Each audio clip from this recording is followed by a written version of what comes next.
ನಮಸ್ಕಾರ, ಸ್ಪೆಷಲ್ ಸ್ಟೋರಿಗೆ ಸ್ವಾಗತ. ನೀವು ನೋಡ್ತಾ ಇದ್ದೀರಾ ನ್ಯಾಷನಲ್ ಟಿವಿ. ನಾನು SP.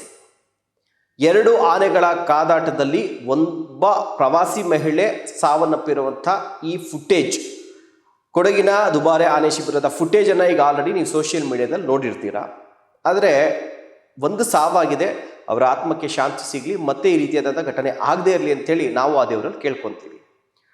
ಈ ಘಟನೆಯಲ್ಲಿ ನೀವು ನೀಟಾಗಿ ಅಬ್ಸರ್ವ್ ಮಾಡಿ, ಈಗ ಇಬ್ಬರು ಹೀರೋಗಳಿದ್ದಾರೆ. ಒಂದು ಆ 33 ವರ್ಷದ ತುಳಸಿ ಅಂತೇಳಿ ಮಹಿಳೆ ಸತ್ತೋದ್ರಲ್ಲ, ಅವರ ಪತಿ. ಎರಡನೇ ಹೀರೋ ಆ ಆನೆಯ ಮಾಹುತ. ಇವರಿಬ್ರನ್ನ ಮನಸ್ಸಲ್ಲಿ ಇಟ್ಕೊಂಡು ಅವ್ರು ಏನು ಮಾಡಿದ್ರು ಅಂತೇಳಿ ಈಗ ಆ ಫುಟೇಜನ್ನು ನೀವು ನೋಡ್ಕೊಂಬನ್ನಿ.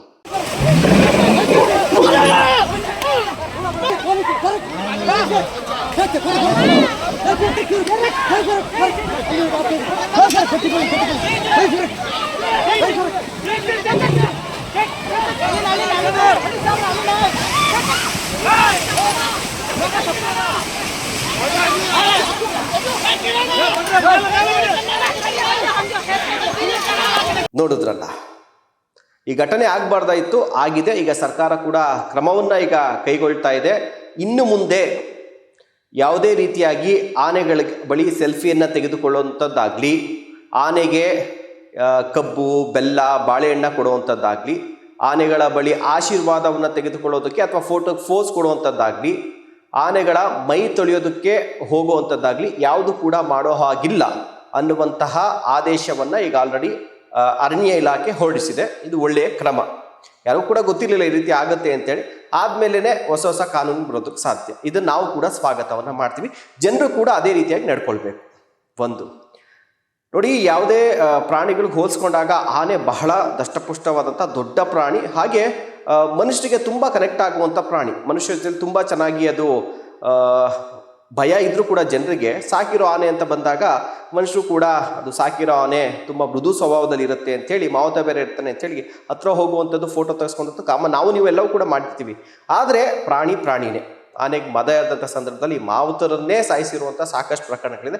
ಇನ್ನು ಜನಸಾಮಾನ್ಯರು ಯಾವ ಲೆಕ್ಕ ಅನ್ನೋಂಥ ಒಂದು ಪ್ರಶ್ನೆ. ಓಕೆ, ಈಗ ಈ ಒಂದು ದೃಶ್ಯದಲ್ಲಿ ಸಾಕಷ್ಟು ಒಂದು ಎಮೋಷನಲ್ ವಿಚಾರಗಳು, ಸಾಹಸಮಯ ವಿಚಾರಗಳು ಕೂಡ ಇದೆ. ಸಾವು ಇನ್ನ ಬಗ್ಗೆ ನಮಗೆ ಮರುಕ ಇದೆ. ಆದರೆ ಇದನ್ನು ಕೂಡ ನಾವಿಲ್ಲಿ ಅನಾಲಿಸಿಸ್ ಮಾಡಲೇಬೇಕಾಗತ್ತೆ. ಇಲ್ಲಿ ಒಂದು ಕಡೆ ತುಳಸಿ ಎನ್ನುವಂಥ ಮಹಿಳೆ, 33 ವರ್ಷದ ಮಹಿಳೆ, ನೀರಿನಲ್ಲಿ ಅವ್ನ ಗಂಡಿನ ಜೊತೆ ಮಗು ಜೊತೆ ಆಟ ಆಡ್ಕೊಂಡಿದ್ರು. ಯಾರು ಕೂಡ ನಿರೀಕ್ಷಣೆ ಮಾಡಿರಲಿಲ್ಲ ಇನ್ನು ಕೆಲವೇ ಕ್ಷಣದಲ್ಲಿ ಈ ಥರ ಘಟನೆ ಆಗುತ್ತೆ ಅಂತ. ಘಟನೆ ಆಗೋಗ್ಬಿಡುತ್ತೆ. ಆದಂಥ ಸಂದರ್ಭದಲ್ಲಿ ಆ ತುಳಸಿ ಎನ್ನುವಂಥ ಮಹಿಳೆ ಆನೆ ಕೆಳಗಡೆ ಸಿಕ್ಕಿ ವಿಲವಿಲ ಅಂತ ಒಂದು ಕಡೆ ಆನೆಯ ಭಾರ, ಇನ್ನೊಂದು ಕಡೆ ನೀರಿನ ಒಳಗಡೆ ಸಿಕ್ಕಾಕೊಂಡು ಆಕೆ ವಿಲವಿಲ ಅಂತ ಒದ್ದಾಡ್ತಿದ್ರೆ, ಕೂದಲೆಳೆಯಲ್ಲಿ ಪಾರಾದಂಥ ಆತನ ಗಂಡ ಪಕ್ಕದಲ್ಲೇ ಇರ್ತಾನೆ. ಆತನು ಕೂಡ ಆನೆ ಬಂದಂಥ ಸಂದರ್ಭದಲ್ಲಿ ಆತನು ಕೂಡ ತನ್ನ ಮಗುವನ್ನು ಎತ್ಕೊಂಡು ನೀರಲ್ಲಿ ಬಿದ್ದೋಗ್ಬಿಡ್ತಾನೆ. ಬಿದ್ದಾದ ಮೇಲೂ ಕೂಡ ಒಂದು ಕೈಯಲ್ಲಿ ತನ್ನ ಮಗುವನ್ನು, ಕಂಕಲಲ್ಲಿ ತನ್ನ ಮಗುವನ್ನು, ಎಡಗಡೆ ಭಾಗದ ಕಂಕಲ ತನ್ನ ಮಗುವನ್ನು ಇಟ್ಕೊಂಡು ಪಕ್ಕದಲ್ಲೇ ಆನೆಗಳು ಕಾದಾಡ್ತಿರ್ತವೆ. ಈತನ ಪ್ರಾಣಕ್ಕೂ ಅಪಾಯ ಇದ್ರೂ ಕೂಡ ಪ್ರಾಣವನ್ನು ಬಿಡ್ತಾ ಇರುವಂಥ ತನ್ನ ಜೀವನ, ತನ್ನ ಸಂಸಾರದ ಒಂದು ಭಾಗ, ತನ್ನ ಅರ್ಧಾಂಗಿಯನ್ನು ಕಾಪಾಡೋದಕ್ಕೆ ಆತ ಸಾಹಸವನ್ನು ಪಡ್ತಾನೆ. ಆದರೆ ಅದು ಸಾಧ್ಯ ಆಗೋದಿಲ್ಲ.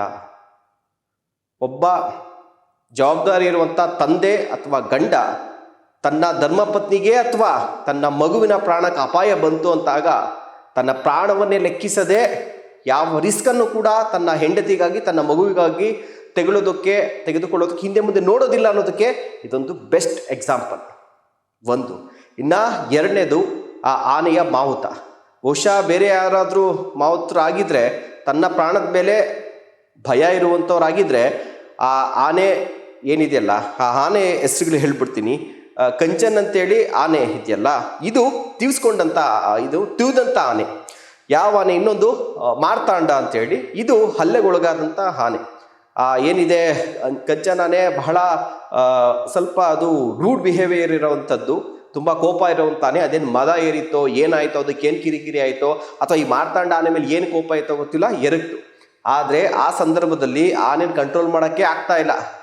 ಈಗ ಆಲ್ರೆಡಿ ಒಂದು ಆನೆನೇ ಕೆಡವುಕೊಂಡು ಅದು ಸಾಯಿಸಕ್ಕೆ ಮುಂದಾಗ್ತಾ ಇದೆ. ಇನ್ನೊಂದು ಮಹಿಳೆಗೆ ಬೇರೆ ಸತ್ತಿದ್ದಾರೆ.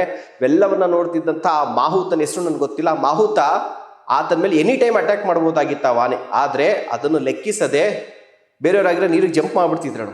ಆದರೆ ಆ ಮಾವುತ ಮಾತ್ರ ಆದಷ್ಟು ಕಂಟ್ರೋಲ್ ಮಾಡೋಣ, ಆ ಮಹಿಳೆಯ ಪ್ರಾಣ ಉಳಿಸೋಣ, ಬೇರೆ ಜನರಿಗೆ ಏನಾದರೂ ತೊಂದರೆ ಮಾಡಿ ಆ ಪ್ರಾಣ ಉಳಿಸೋಣ, ಜೊತೆಗೆ ಈ ಮಾರ್ತಾಂಡ ಆನೆ ಮೇಲೆ ಅದು ತಿವಿತಾ ಇದೆಯಲ್ಲ ಅದು ಪ್ರಾಣ ಉಳಿಸೋಣ ಅಂತೇಳಿ ಸಾಕಷ್ಟು ಹರಸಾಹಸವನ್ನ ಪಡ್ತಾನೆ.